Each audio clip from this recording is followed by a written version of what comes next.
अगर इंडिया और पाकिस्तान के बीच लिमिटेड वॉर या सर्जिकल स्ट्राइक जैसी टेंशन एस्केलेट होती है तो बैटलफील्ड सिर्फ कश्मीर या बॉर्डर पर नहीं होगा, बल्कि दुनिया भर के डिफेंस ऑब्जर्वर के लिए ये एक लाइव टेस्टिंग ग्राउंड बन जाएगा। चाइना की तरफ से पाकिस्तान को दिए गए वेपन्स जैसे J-10C jets, HQ-9P missile system, SH-15 हावित्जर और CH-4B ड्रोन्स, इन सब का पहला रियल टेस्टिंग हो सकता है। लेकिन क्या इंडिया के पास इन सब का बेफिक्र जवाब है? बिल्कुल है, और कई जगह पर हम पाकिस्तान से एक कदम नहीं बल्कि काफ़ी आगे हैं।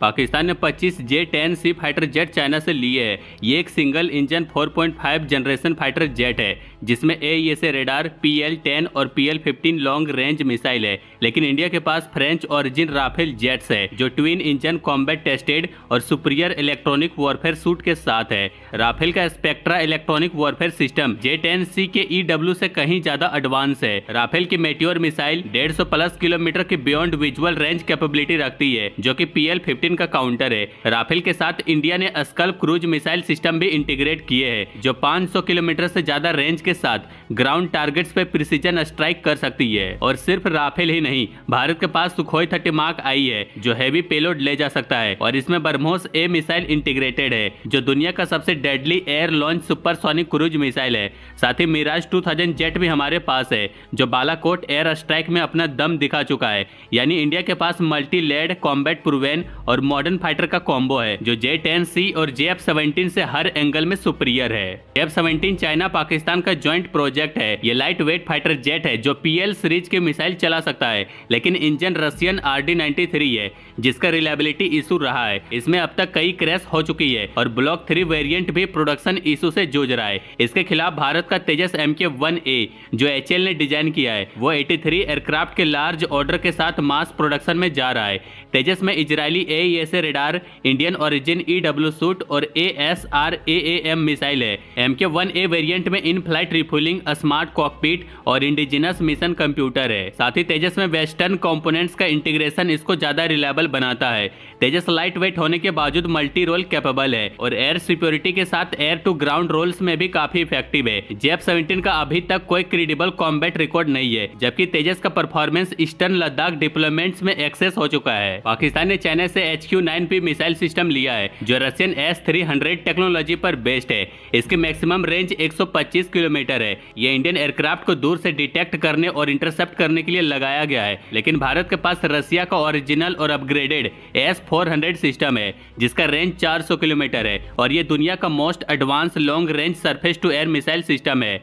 S-400 के अलावा भारत ने indigenous Akash NG missile system भी डेवलप किया है जो मीडियम रेंज थ्रेट को इंटरसेप्ट कर सकता है। आकाश NG AESA सीकर के साथ है और हाई मैन्यूवरिंग टारगेट को भी मार गिराता है। DRDO का ये प्रोजेक्ट इंडियन आर्मी और इंडियन एयरफोर्स दोनों में डिप्लॉय हो रहा है। यानी एयर डिफेंस के मामले में भी भारत के पास ज्यादा लेयर्ड, ज्यादा क्रेडिबल और कॉम्बैट रेडी सिस्टम है। पाकिस्तान ने चाइनीज SH-15 विल्ड हावित्जर लिया है जो 155 mm नाटो स्टैंडर्ड का गन है और 50 किलोमीटर का रेंज तक फायर कर सकता है। लेकिन भारत के पास K9 Vajra T self propelled howitzer है जो साउथ कोरिया K9 थंडर पर बेस्ड है और इंडियन टेरेन के लिए मॉडिफाई किया गया है। इसका ट्रैक्ट चेचिस रग्ड एरिया में भी काम करता है और हाई रेट ऑफ फायर के साथ बेटर एक्यूरेसी प्रोवाइड करता है। साथ ही भारत ने इंडिजिनस धनुष टाउट हावित्जर भी इंडक्ट किया है जो बफोर्स का अपग्रेडेड वेरिएंट है। इसका 38 से 42 किलोमीटर तक का इफेक्टिव रेंज है और माउंटेनियस टेरेन में टेस्टेड है। और इंडिया के पास पिनाका MBRL जैसे रॉकेट सिस्टम भी है जो एरिया डेनियल और सैचुरेशन फायर में भी काफी इफेक्टिव है। CH-4B पाकिस्तान के पास एक आर्मर्ड UAV है जो MQ-9 रिपर जैसा दिखता है। इसका रेंज 1500 किलोमीटर है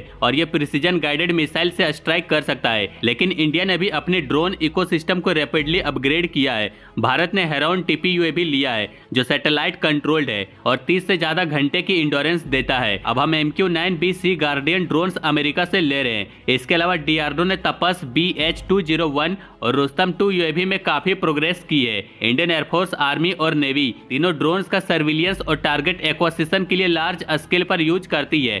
साथ ही इंडियन नेवी के P-8I सर्विलियंस एयरक्राफ्ट और सैटेलाइट बॉर्डर और कोस्टलाइन पे कंप्लीट पिक्चर देता है जो CH-4B से कहीं ज्यादा स्ट्रेटेजिक एज देता है। टेक्टिकल लेवल पर भी इंडिया के पास electronic warfare aircraft AWACS system जैसे नेत्रा और फॉल्कन और एयर लॉन्च क्रूज मिसाइल जैसे ब्रह्मोस, स्कल्प और स्पाइस 2000 है जो डीप स्ट्राइक के लिए काफी डेडली है। नेटवर्क सेंट्रिक वॉरफेयर में भारत ज्यादा मेच्योर है। इंडियन एयरफोर्स का integrated air command and control system और इंडियन आर्मी का battlefield surveillance system real time coordination provide करता है, जो पाकिस्तान के सिस्टम में अभी मिसिंग है। पाकिस्तान के पास चाइनीज वेपन जरूर है, लेकिन वो बैटलफील्ड पे अनटेस्टेड है। चाइना उनका यूज पाकिस्तान के थ्रू करके अपने वेपन का डेमो देना चाहता है, लेकिन भारत के पास जो सिस्टम है वो कॉम्बैट प्रूवन है, ट्रस्टेड है और इंडिजिनस और ग्लोबल टेक्नोलॉजी का बेस्ट कॉम्बिनेशन है। अगर कल को कोई कॉन्फ्लिक्ट होता है तो भारत के पास एज सिर्फ वेपन में नहीं, प्लानिंग, इंटेलिजेंस, कोऑर्डिनेशन और ग्लोबल सपोर्ट में भी होगा। और ये सब मिला के इंश्योर करता है कि भारत किसी भी टेक्टिकल या स्ट्रेटेजिक थ्रेट का बेफिक्र जवाब दे सकता है, और वो मुंह तोड़। इंडिया के मिलिट्री मॉडर्नाइजेशन पर अपडेट्स के लिए बने रहिए।